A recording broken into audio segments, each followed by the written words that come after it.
Dark Knight, good evening. Baka gusto mong bumati. Ano masabi mo dito sa Ani-Anino? Sound check. Test mic. Boss, Apo, evening. boss. Evening. Ayun. Magandang gabi. Oo. Ano bang meron, boss? Anito? Naniniwala ka ba dito? Oo Milagro daw? naman. Oo naman. Sino ba naman ang hindi, boss? MCGI ako ngayon. Kanina pa kitang naririnig, boss. Naghihimutok ka eh. Ano ba pinaghihimutok mo, boss? Nililipol eh. Nabwisit ako eh. Hindi daw naniniwala na lilipulin daw. Grabe, no? Oo. Narinig ko din yon kanina noong nag-start ka. Magkasabay ko kayong pinakikinggan eh. Ikaw at saka si Kuya. Tinitimbang ko kasi na sa inyo yung mas matimbang. O, sino mas matimbang? Mas matimbang si Kuya. Sige. Best friend kami nun eh. Teka, magbabash ako nito. Yari. Hindi, boss. Yung narinig ko ngayon, boss, yung sinasabi nga ni Kuya na yun, ang deduction niya, yung linyahan niya, ganito. Si Kristo sandata. So, pag wala kang Kristo, wala kang sandata. Ngayon, pag wala kang sandata, wala kang pampigil sa kasalanan. So, in short, pag wala kang pampigil sa kasalanan dahil wala kang Kristo, meaning, magiging alipin ka ng kasalanan. At pagka-alipin ka ng kasalanan, tantamount na hindi ka sumasampalataya. At kung hindi ka sumasampalataya, Judas 1:5. Gaya ng nangyari sa Israel, lilipulin ka. Ayos, di ba? Ganda ng deduction. Kaya ang mangyayari ngayon sa mga members, mababakuran ngayon. Itong mga miyembro ngayon na ito, hindi sila ngayon lalaban sa pangangasiwa. Ayan, sabi dyan, ninanasa ko ngang ipaalaala sa inyo bagamat nalalaman ninyong maigi ang lahat ng mga bagay na nang mailigtas ng Panginoon ang isang bayan sa lupain ng Ehipto, ay nilipol niya pagkatapos yaong mga hindi nagsisisampalataya. Ang mangyayari, babakuran yung miyembro, magkakaroon ngayon ng isipin ng miyembro, o ganun pala. Pagka pala ikaw ay hindi sumasampalataya, malilipol ka. Kaya bilang isang miyembro ng MCGI, dapat pala hindi ako masumpungang hindi sumasampalataya. Dahil pagka ako'y hindi sumasampalataya, malilipol ako. Ayun. Ang galing, di ba? So, itong mga miyembro ngayon will stay fanatic. Will stay sa loob ng MCGI na ang bakod ng kanilang leader dapat tayong manatili sa pananampalataya dahil pagka hindi, ganyan ang mangyayari sa inyo. So, trabahong kulto, hindi trabaho ng isang religion. Gaya nga nung himutok mo kanina, yung intro mo pa lang kanina, di ba? Yung Oo. pagkakasabi mo, hindi ganyan ang religion. Natatanda ko yun eh. Yung pagkakaletra mo eh, di ba? Opo. Kakapatay ko lang nung sinara ko yung browser. Nag-init ulo ko. Tapos sabi ko, tara start na tayo habang kahit hindi pa sila tapos. Manlilipol, pambira. Sige, tuloy, tuloy. Oo. Bakit kailangan doon makonsentrate yung pagteteksto sa isang kongregasyon na ang maitatanim sa mga miyembro is mabakuran sila para huwag silang umalis sa kanilang religion. Kumuha ka ng isang batayan na hindi naman applicable sa inyo. Nang ipinilalabas ninyo lahat ng tututol, lahat ng lalaban sa inyong pangangasiwa is maikukonsider na mga walang pananampalataya, mga hindi nagpapasakop sa Diyos, mga napopuot sa Diyos. Yung sino mang tututol. Yung verses na hindi naman applicable sa inyo, kinukuha nyo at inia-apply nyo sa inyo para yung mga tao matakot na pagkala ikaw ay lumaban sa pangangasiwa, ibibilang kang taong masasama. Iyon ang saklap. Iyon ang Grabe, no? pambabakod na tinatawag nila. Kaya ang mga miyembro, kahit na merong nakikitang mali sa sistema ng inyong kongregasyon, takot ngayong magsalita. Dahil ang lilitaw, sila ay mga hindi nagpapasakop sa Diyos. Mga taong napupuot sa pagkasakop. Lagay nga natin, boss, yung binasa nila. Ang nagiging notion ng mga miyembro, 2:10 ng ikalawang Pedro, na pagka ganyan ang inyong ginagawa, ibibilang kang pangahas, mapagsariling kalooban. Datapot lalong-lalo na ang mga nagsisilakad ng ayon sa laman sa masamang pita ng karumihan, nangapupuot sa pagkasakop. Kaya pagka ikaw ay isang miyembro na matutulin, naghahanap ka ng butas o kapintasan, ang ituturing sa iyo at itatag sa iyo, puot ka sa pagkasakop. Ibibilang kang pangahas, ibibilang kang mapagsariling kalooban, na hindi natatakot magsialipusta sa mga pangulo. Ganyan ang magiging brand mo. Mm. Umaalipusta ka sa mga pangulo pagka ikaw ay tumututol, pagka ikaw ay may kinukomentaryo sa pangangasiwa. Ikaw ngayon ang miyembro ng MCGI, meron ka pa ba ngayong karapatan na magsalita against sa pangangasiwa? Kung ganyan ang magiging brand sa'yo, ang magiging tendency ng tao, mananahimik na lang. Oo. Kasi nga naman, kesa siya kutyain at pukulin ng masasamang salita, better yet tahimik na lang. Kaya ano nangyari sa atin, Brox? Ang tawag sa atin, ayan, mga pangahas. Diba? Ganyan ang label natin ngayon. Okay lang. Tinatawag tayong puot sa pagkasakop. Tinatawag tayo ng mga hindi takot na magsialipos na sa Pangulo. So, nasan ngayon yung feedback? Nasan ngayon yung positive criticisms? Wala na. Kaya ano nangyari ngayon kay Kuya? Bilog na ang ulo. Lahat ng narinig niya, mabubuting salita, nasan ngayon ang mga makakapagpabuti sa kanya? Parang halimbawa, boss, ito, napansin mo siguro to, kapatid na Rodel. Napansin mo, bros, yun? To kapatid na Rodel, kung gaano nakakainis. Opo. Mm. Tingnan mo, boss, ito, parinig lang natin sa kanila. Kapatid na Rodel, hindi ba totoo ang sabi ng Biblia, kapatid na Rodel, yung nagsisilakad sa laman at masamang pita ng karumihan, hindi ba kapatid na Rodel, ang tawag din doon is napupuot sa pagkasakop, kapatid na Rodel? Kapatid na Rodel, sagot, Opo, kuya. oo. So naiintindihan mo yung kapatid na Rodel. Opo. Hindi ba totoo, kapatid na Rodel, ang tawag dyan, pangahas, kapatid na Rodel? Ay, opo. Hehehe. Bukod kapatid na Rodel sa pangahas, ano pa ang sabi, kapatid na Rodel? Mapagsariling kalooban. Tama, kapatid na Rodel? Tama po. Kapatid na Rodel, mapagsariling kalooban ba ang tawag dyan? Opo.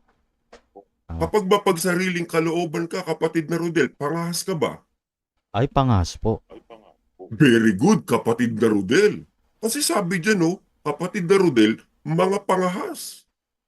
Mapagsariling kalooban. Magkaparehas ba yun, kapatid na Rodel? Opo. Parang ganun din po. Hindi magkaiba yun. Kaya Oo. pagka pangahas ka, mapagsarili ka rin kalooban, kapatid na Rodel. Naintindihan mo, kapatid na Rodel? Opo, ang ganda po, kuya. Hehehe. Ngayon, kung ikaw ngayon ay panghas, kapatid na Rodel, tantamount ba to say na ikaw ay napupuot sa pagkasakop, kapatid na Rodel? Opo. Very good. Naintindihan mo, kapatid na Rodel? So yung napupuot sa pagkasakop, kapatid na Rodel, at saka yung pangahas, magkapareho ba yun, kapatid na Rodel? Ay, opo. Ganun din po. Kung magkapareho yung napupuot sa pagkasakop at pangahas, yung mapagsariling kalooban, kapatid na Rodel, kapareho din ba yung kapatid na Rodel? Opo. Ganun din Yan po. ang ibig nating sabihin. Ngayon, ito pa isa, kapatid na Rodel. Yung pangahas, yung mapagsariling kalooban, kapatid na Rodel, sila. Sino yung sila, kapatid na Rodel? Ah, Kapatid na Rodel, y- sino yung sila? yung hindi natatakot po. Yung, Very good, oo, kapatid na Rodel. Yung silang tinutukoy diyan, kapatid na Rodel, yung mapagsariling kalooban. Tama ba, kapatid na Rodel? opo, tama Yung po. sila diyan, sila din ba yung tinutukoy ng mga pahas, kapatid na Rodel? Sila rin po yun. Sila din ba yung napopuot sa pagkasakop, kapatid na Rodel? Sila po. Kaya yung tinutukoy dyan na sila, mga pangahas, mga napopuot sa Diyos, mapagsariling kalooban, sila hindi natatakot magsialipusta sa mga pangulo. Kaya yung sila dyan, na tinutukoy kapatid na Rodel na mga pangahas, mapagsariling kalooban at napupuot sa pagkasakop, eto rin pala yung hindi takot kapatid na Rodel magsialipusta sa mga pangulo kapatid na Rodel. Nagets mo Opo. kapatid na Rodel? Opo, ang ganda po. Hehehe. Kita mo kapatid na Rodel? Kaya yung nagsisialipusta sa mga pangulo, sila rin kapatid na Rodel yung pangahas. Payag ka ron Mhm. kapatid na Rodel? Opo, payag po. Kaya lahat ng mga lumalakad sa masamang pita, kapatid na Rodel, yang mga yan ang mga pangahas, kapatid na Rodel. Opo, kuya. Tama po. Kapatid na Josel, anong masasabi mo kapatid na Josel? Naintindihan mo kapatid na Josel? Oh, ba't Josel daw? Sinong gusto? Walang kapatid na Joseph. Ang sarap-sarap po, kuya. Ayun, sino ba di? Roleplay to, guys. Oh. Makisama po. Makisama kay Dark Knight. May pupuntuhin yan mamaya. Oh, nobody. Ikaw lang si kapatid na Josel. Ano ba sinabi niya? Ang sarap po, kuya.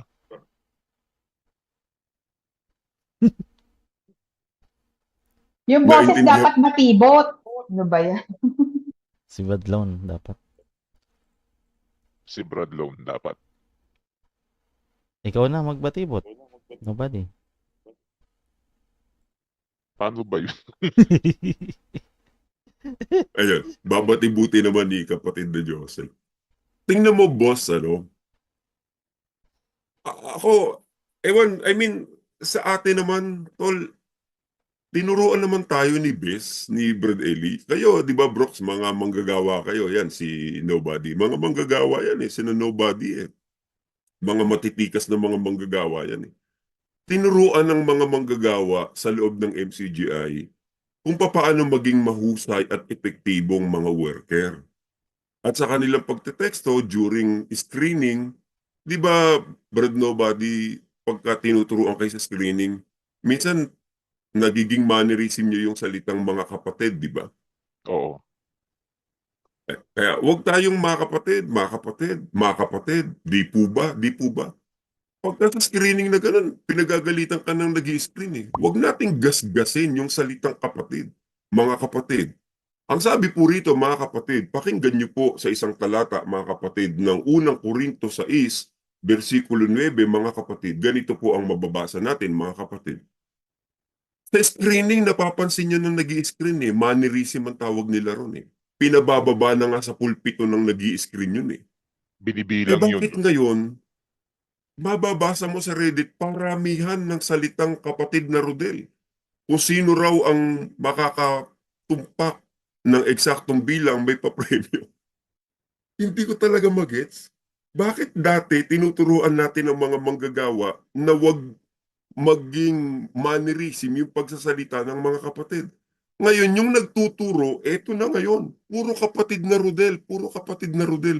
Eh kanina, boss, nung tinatanong kita, anong amazing doon? Eh paulit-ulit lang naman yung salita kong kapatid na Rodel. Tapos pagkatapos noon, tatanungin si kapatid na Josel, uunahan ng halakhak. kapatid, kapatid na kuya, ang ganda po nito. Ang ganda ng dugtungan. Ngayon ko lang ho naintindihan. Pare-pareho na lang kayo nagbubulahan. Hindi na ho kayo nakakatuwa. Nakakairita na ho ang inyong sistema ng pangangaral sa loob ng MCGI. Wala na kaming makuhang sustansya, pero bagay wala naman kaming karapatan na magreklamo. Sino kami para magreklamo? Kasi baka sabihin nyo, wala na kaming ginawa kundi magreklamo. Ang nararamdaman lang namin, yung mga taong nakikinig sa inyo, imagine boss, ang dami pa rin nila. ng mga nakikinig sa MCGI, pansinin mo, bawat flash ng mga lokal, it's either natutulog na yung iba, nakahalukip-kip yung iba, wala naman talagang natutuwa na sa mannerism ng pagteteksto. Yun lang ang nakakalungkot. Ang mga miyembro dyan, nag-aantay na lang na matapos yung paraan ng pagteteksto. At pagka narinig nila yung hanggang dyan po mga kapatid, tuwang-tuwa na ang mga miyembro. Kasi tapos na yung kanilang pakikinig. Pero sustansya at sustansya, wala po silang nararamdaman. Sa totoo lang, sana makarating kay Kuya, yung mannerism nyo po hindi na nakakatuwa, nakakairita. Pero nakakabit yun dun sa mga iba pang mga dangerous implications din eh. Pero hindi niya in-specify, but in your mind, kung ikaw ay may history ng violence, maaaring merong mag-isip na this could pertain to something physical. Ngayon, paano niya ngayon dineliver itong sinasabing paglipol? Gusto ko muna malaman doon sa mga nakinig, hindi ako nakapakinig, kung ano yung narinig nyo kay Daniel at kung gusto ko naman marinig kay Dark Knight, kung anong take niya doon sa mga verses na ginamit. Ganon. Yun po. Wala naman siyang direktang explanation tungkol sa pagkalipol. Hindi naman detalye kung ano yung pagkalipol na yon. Ang naging basis niya lang is yun ng Judas 1:5 na yung nangyari sa Israel na hindi sumampalataya is nilipol. So, dun sa salita per se na salitang nilipol na masamang implication pagka ikaw ay hindi sumasampalataya. Ayan, nilipol niya pagkatapos yung hindi nagsisasampalataya. So, ang gustong i-convey na message ni KDR, nanggaling siya dun sa teksto niya kahapon na si Kristo sandata. So bilang sandata, kailangan itasakbat mo si Kristo. Dahil si Kristo, lalarawan siya bilang pamigil mo sa kasalanan. So pagka wala kang sakbat, pag wala kang Kristo, lalabas wala kang pampigil sa kasalanan. Magiging alipin ka ngayon ng kasalanan. At dahil alipin ka ng kasalanan, tantamount to say na hindi ka sumasampalataya. At kung ikaw ay hindi sumasampalataya, matutulad ka gaya sa Israelita na nilipol dahil sa mga hindi nagsisampalataya. So ikaw ngayon, kailangan sumampalataya ka para wag kang lipulin. So yun lang naman yung kanyang delivery doon. So in short, kailangan sumasampalataya ka sa loob ng MCGI. Yun, ganun ang setup niya. It could be two things siguro. Yung paglipol ay, kasi may mga binasa siyang tuwing umaga ay aking lilipulin lahat ng masama sa lupain. Yun yung bayan ng Diyos. So, aalisin sa loob ng iglesia. At pwede ring lilipulin as in i-disintegrate siguro pag yung paghatol na. Oo. Or paparusahan, ganun. Hindi naman niya yata in-specify. Basta ang sabi lang, lilipulin. Lalo na yung mga lumalaban. Kasi, in example niya si Hannes at Hambres. Lumaban kay Moises. Sige, Bagkas. At tanong lang kay Dark Knight, ano kayang keyword search ang ginamit ni KD rito? Sa sa Lipol. pagkakataon to? Lipulin. Lipol. Tinype niya, lipol. Tapos anong lalabas? Uy, ang gandang paksa! Kasi yung ganitong paksa, Dark Knight, parang nakakapag-build ng curiosity. Ang dating parang hiwaga dating eh. 'Di ba? Parang especially SPBB nila, kailangan niya ng something na alam mo 'yun, mag-spark doon sa mga mga kaanib. Oh, boss, ang pino-point out lang naman natin doon, yung pambabakod na ginagawa ni Correct. KDR sa mga miyembro na pagka ikaw ay lumalaban sa pangangasiwa, tumututol sa pangangasiwa, nagsasabi against sa pangangasiwa, babasahin ngayon yung salitang nilipol, yung mga hindi sumasampalataya. So ikaw naman bilang isang miyembro, ganun pala ang mangyayari. malilipol pala ako. So negative connotation, yung hinahanap ni Ate Kale, ano ba ang ibig sabihin ng lilipulin or nilipol?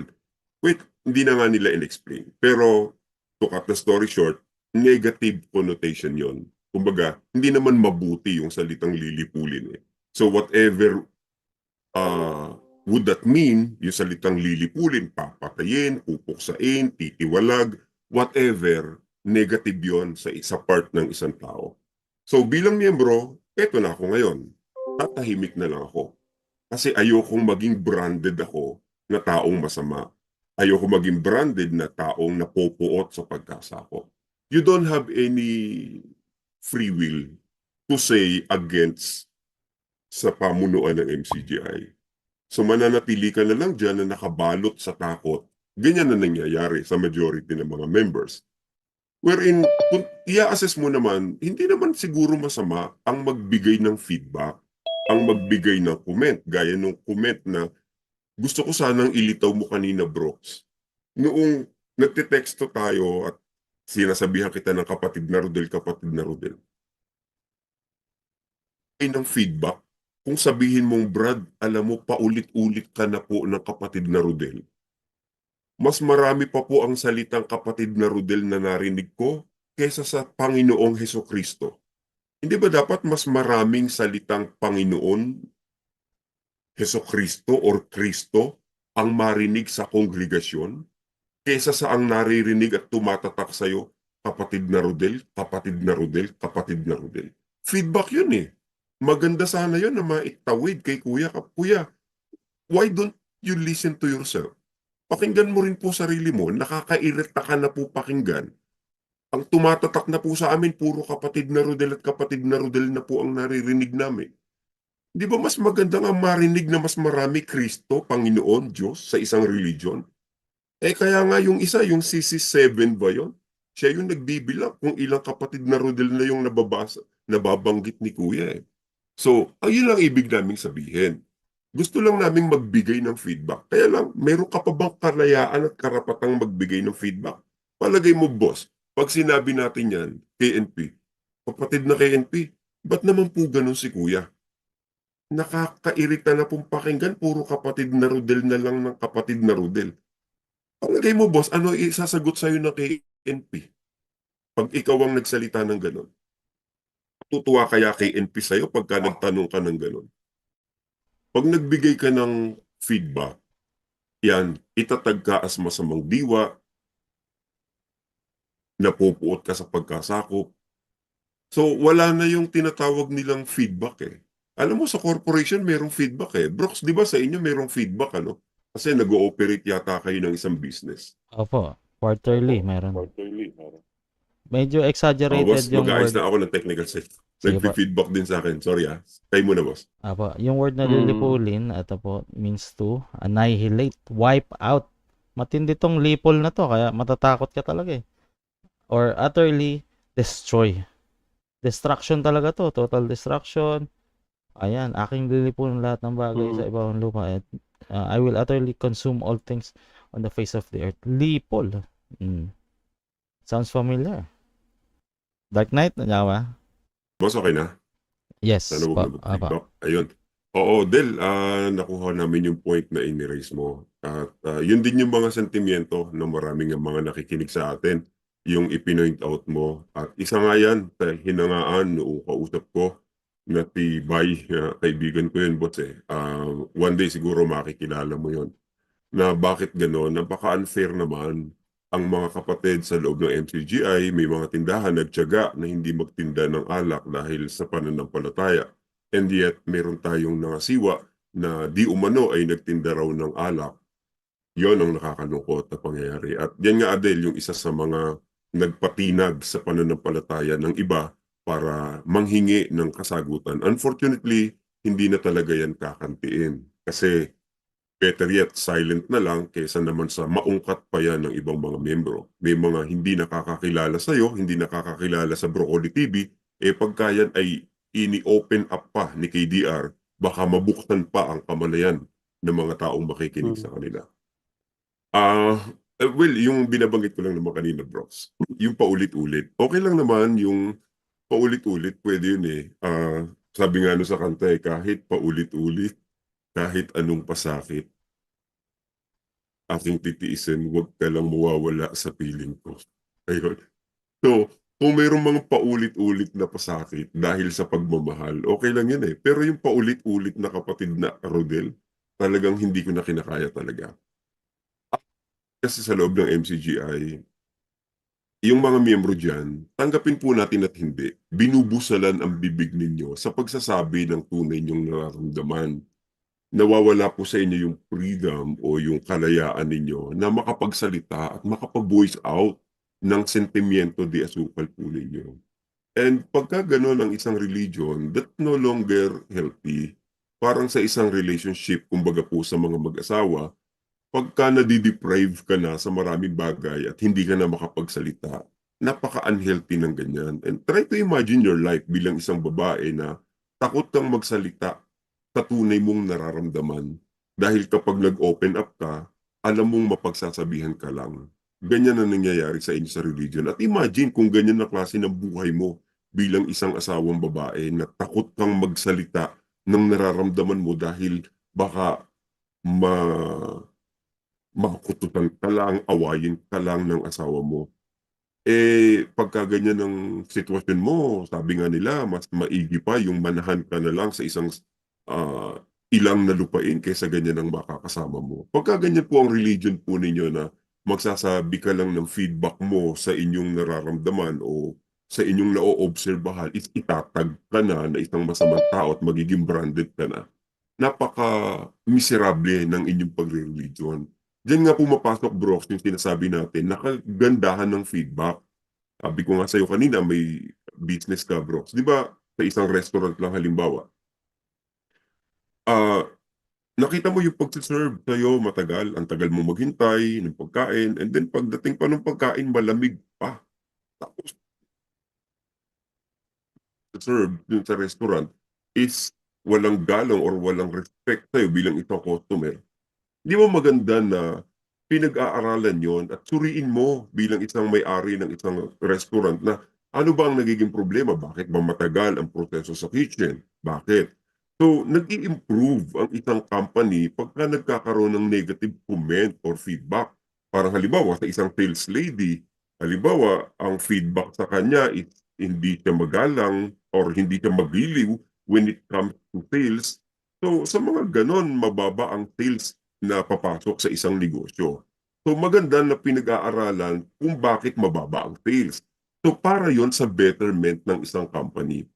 In short, yung mga negative feedback po is maganda at dapat na ituring natin na isang bagay na hindi pampahina ng loob ng isang tao. Kung halimbawa, i-comment man natin si KDR ng ganon, hindi niya dapat yun i-take na isang bagay na negatibo at makakasama sa kanya.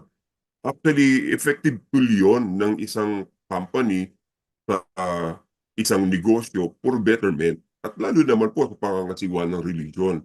Kung yung feedback itinatanggap mo bilang isang open-minded kang tao, that would bring you a quality product or service na makakatulong para makapag-gain ka ng trust or ng customer satisfaction sa negosyo. Ganon din naman po sa religion. Mapapabuti kung magkakaroon ng harmonious relationship between members at saka doon sa mga nangangatiwa. Kaya lang ang nangyayari nga lang sa MTGI hindi ganon, one-sided. Kung ang ginawa lang sana bro ni KDR is ganito, no? Halimbawa, yung style INC lang, siya pa rin ang nangangasiwa, pero hindi siya yung pumupronta. Halimbawa, ang mga ngasiwa sa mga pagkakatipon, KNP, halimbawa si Brad Rudel, siya yung napapakinggan ng mga kapatid.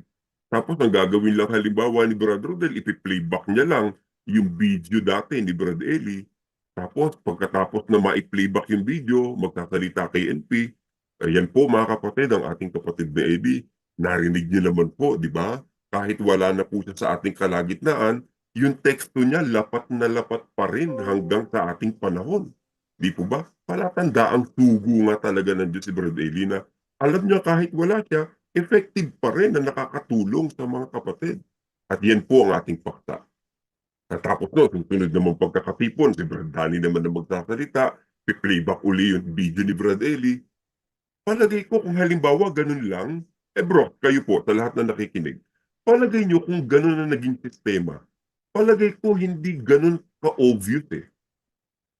Hindi ganun karami ang malalagas compare ngayon sa nalalagas sa NCGI. Kung ginawa lang talaga ni KDR yung utos ni Beth na ipiplayback na lang yung video, most likely may mabawas man pa kaunti-kaunti eh. Unlike ngayon na very obvious yung mga nag-out sa MCGI, pamilya at mga dekada-dekada. Mari kung may mawala man, pa isa-isa, pa dala-dalawa, pero not like what's happening right now sa MCGI. So si Kuya pa rin yung mga ngatiwa, ipiplayback yung video, tapos alternate ang mga KNP.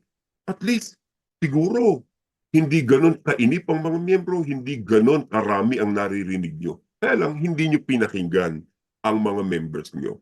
Pinairal nyo yung gusto nyo, ito ngayon ang nangyayari sa MCGI. Todo bakod ang kailangan nyong gawin. And unfortunately, bukas makalawa yan, hindi lang isa, dalawa o tatlo. Dadami pa ang mga manggagawa at baka bukas makalawa mo may KNP na rin na lumitaw against you. At yan ang aabangan ng sambayanan. Hindi papunta sa matatag na samahan ng MCGI. Papunta kayo sa unti-unting pagguho ng kastilyong binuo ng Brother Eli Soriano nyo. At yan ang nakakalungkot. Bukas makalawa, magigising na lang kayo. Out of faith na rin kayo. Gaya namin na dating matatag ang pananampalataya. Sabi nga namin noong nakaraan, pakulam nyo kami, never nyo kaming mapapabaliktad sa MCGI. Pero bakit kami nagkaganito? Hindi dahil kami ay masasama. Sabi nga namin noong nakaraan, kayo ang lumihis. Kami lang ang nakahalata. Huwag niyong isipin kami ang masama. Bukas makalawa niyan, hindi lang kami magiging 6,000 sa Reddit, papunta sa 7,000. Si Broccoli ngayon nasa 23,900 plus na po ang subscriber na dati lang nag-umpisa sa 16 na subscriber. Bukas makalawa, lolobo yan ng lolobo. Magugulat na lang kayo bakit ganyan ang nangyayari sa religion nyo. Isa lang ang rason. Ayaw nyong tumanggap ng negative feedback or negative comment na magpapabuti sana sa inyo. Ayan. Ganyan po sa akin bro. Magandang gabi sa iyo.